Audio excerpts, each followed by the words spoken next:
কচুয়া মসনি মাধ্যমিক বিদ্যালয়ে দুদকের তত্ত্বাবধানে সততা স্টোর চালু। কচুয়া প্রতিনিধি মোহাম্মদ মুন্না শেখের পাঠানো তথ্য ও ভিডিও চিত্রে দেখুন বিস্তারিত। শিক্ষার্থীদের মধ্যে সততা, নৈতিকতা এবং স্বচ্ছতা গড়ে তুলতে বাগেরহাটের কচুয়া উপজেলার বাধাল ইউনিয়নের মসনি মাধ্যমিক বিদ্যালয়ে চালু হয়েছে দুর্নীতি দমন কমিশনের অর্থায়নে সততা স্টোর। এই সততা স্টোরে নেই কোনো বিক্রেতা। শিক্ষার্থীরা নিজেরাই জিনিস কিনে রেজিস্ট্রেশন করে টাকা জমা দেবে নির্ধারিত স্থানে। সততা স্টোরে বিক্রয়ের জন্য রাখা আছে বিভিন্ন খাবার সহ কলম, খাতা, পেন্সিল সহ নিত্য প্রয়োজনীয় বিভিন্ন শিক্ষা সামগ্রী, যার প্রতিটি পণ্যের দাম লেখা আছে স্পষ্টভাবে। কোনো প্রকার বিক্রেতা ছাড়াই শিক্ষার্থীরা নিজের প্রয়োজনীয় পণ্য সংগ্রহ করে নির্ধারিত বক্সে টাকা জমা দিচ্ছে।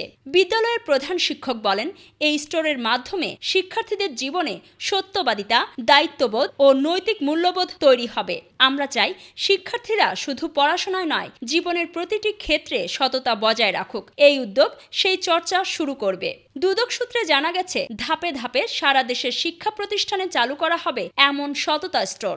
সততা স্টোর কেবল একটি দোকান নয়, এটি শিক্ষার্থীদের জীবনের সৎ ও দায়িত্বশীল নাগরিক হয়ে ওঠার এক নতুন পদ্ধতি।